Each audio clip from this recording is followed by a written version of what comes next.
Hey everybody, it's your girl Coco Kitten Bruja here, and I am back with another deck review. So, this is probably a review that I should have done a while ago because I use this deck a lot. This is the Moonchild Tarot by Danielle Noel. Danielle Noel is one of my favorite deck creators. I have all of her stuff. She has 2 or 3 Oracle decks on the way, and I'm just like, shut up and take my money. Cannot wait for them. She makes decks that are completely my aesthetic. 100% love them. And this deck is definitely no different.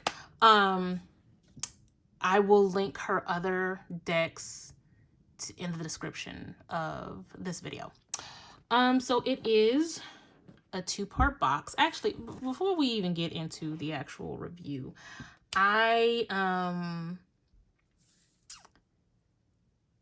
when I first realized how I wanted to do tarot and what type of, I guess you can say, the path that I am on, I am a very multifaceted being. I come from hoodoo roots.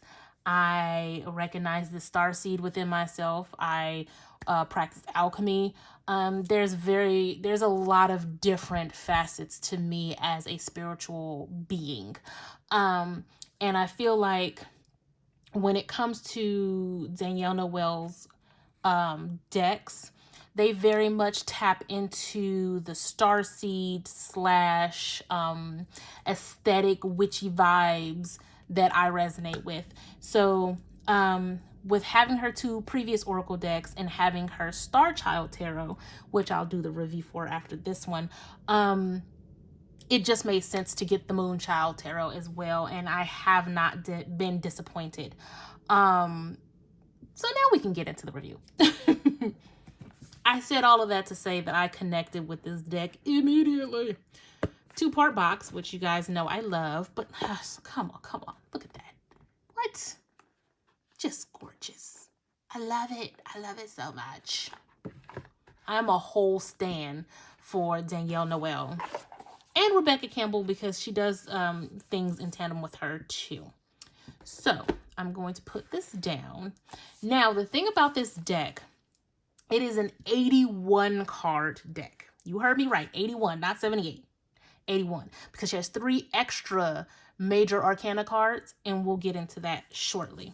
So here's the guidebook. It's a pretty thick book, but it is also color coded, which I love, which means the book is in color. Spoiled. I love color guidebooks. You guys know how I am at this point. So we have your basic contents, right? And it goes into a lot when it comes to introduction, right? The history of tarot. She breaks down the major and minor arcana, the court cards, reverse cards. There's rituals that comes with this deck. And then she goes into the cards themselves, right? Cups, swords, pentacles, wands, different tarot spreads, all kind of different things, even about the author. It's in color. I love the fact that it's in color. Now, I have my glasses on right now, so I can see this perfectly fine. I will say that I have to be fresh as a daisy to read this without my glasses. The font, for people who don't need glasses, will probably read this just fine. I might have a little issue with it. It's a decent font, though. There is some italicized words in here. It's really not a problem. Oh, look at that. Love it.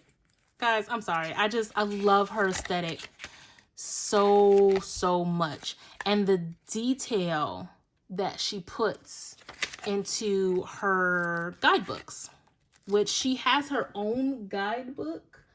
And I have it around here somewhere, but it's pretty much the Star Child Tarot guidebook in a hardcover form.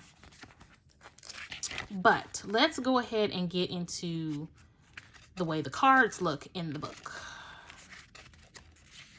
So this is the major arcana. It's a 2-page spread.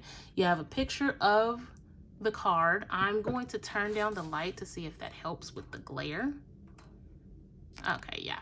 So you have a 2-page spread. You have a picture of the card in color, but it also gives you a quick little blurb, like keynotes. There's another quick little blurb that breaks down the actual card. It gives you journal prompts for each card.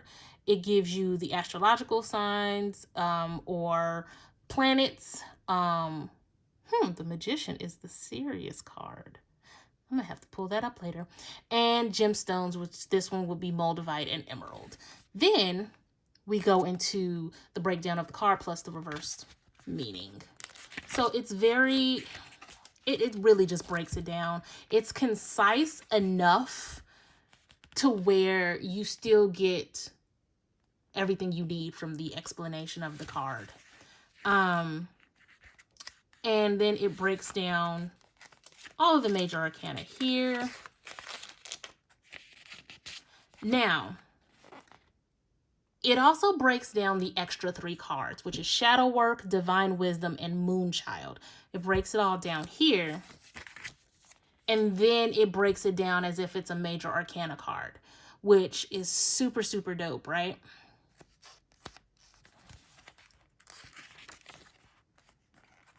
I love these extra cards because sometimes you just need that extra push, especially when it comes to the Moonchild Tarot is very much for shadow work. Despite the look of the cards and how pretty and bright and light filled they are for shadow work.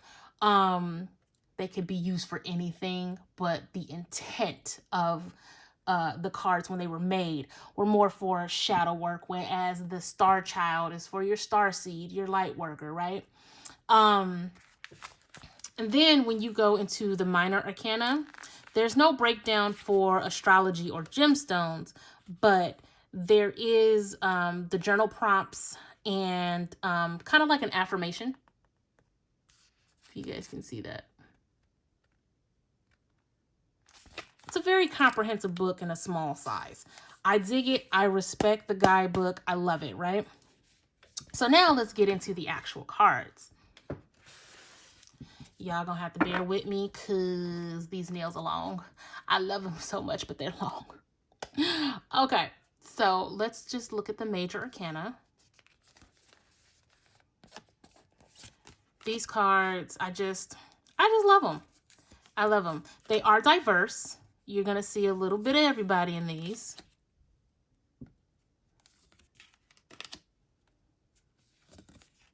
And different people see different things in all of the background of it.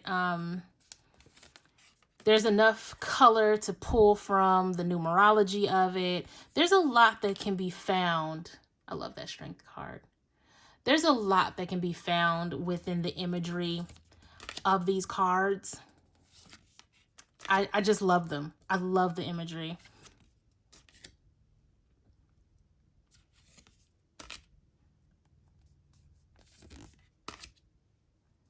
That is just a pretty death card.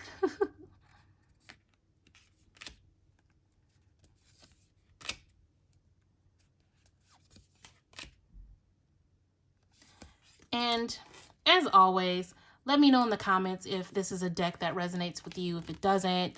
If you have this deck, how do you feel about this deck? I love using this deck. I don't necessarily use it just for shadow work. I use it for a lot of different things.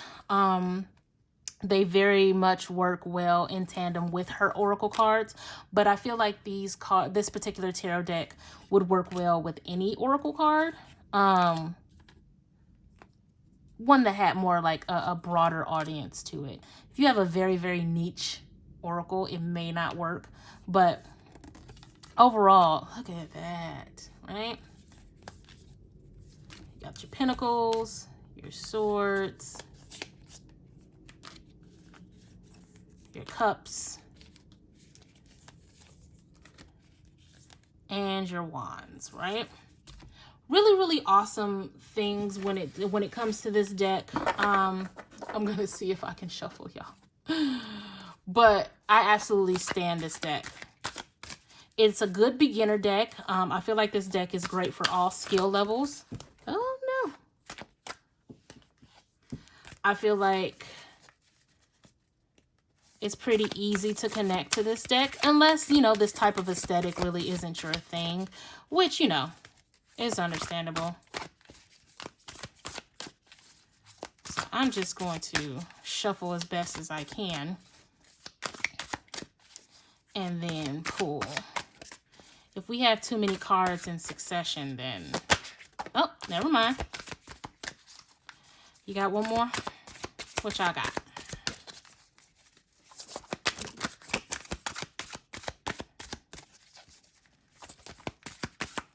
I'm going to do one more, and then I'm just going to... Ooh, we're definitely not taking all of those. What's the last one? And then I pull from off the top.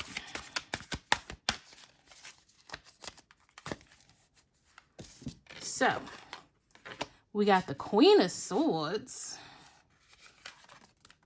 and the King of Cups. Okay, so we got an air sign and a water sign. What y'all doing? What y'all doing? Bottom of the deck is the Page of Cups, right? So, this is the most head over heart energy, like...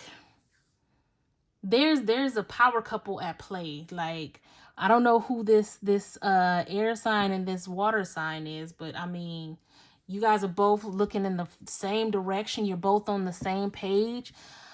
You know, these don't necessarily ever turn into a love reading on these deck reviews, but you know, I feel like this is a solid union. Like, the emotions of the cups balance out the logic of the swords. And this could even be, you know, reverse when it comes to gender. Gender is neutral in tarot. Just because you see a queen doesn't mean it's always a woman, you know. But there is definitely a strong union here. So if you are an air sign with the water sign or vice versa, you guys are looking pretty good. It looks like you guys are on the same page and you're really making shit happen. There's a nice flow between watering this garden, this forest here behind the Queen of Swords. There's a lot to bloom. There's a lot to come to fruition. For those of you who are single, this looks like balance to me, having the emotions and the logic in check. You guys are on the right path, right? So that's all I have for this particular deck review. I am pushing forward, moving on along with my video readings. So if you guys would like to book that with me, you can always DM me across social media at Coco Kitten Bruja, or you can go ahead and book through the website, which will be in the description below. Hit that like, hit that subscribe, comment away. I love the comments that you guys leave, especially tips and tricks on how to use these decks. I absolutely love it. You guys, I have the best subscribers on YouTube, hands down.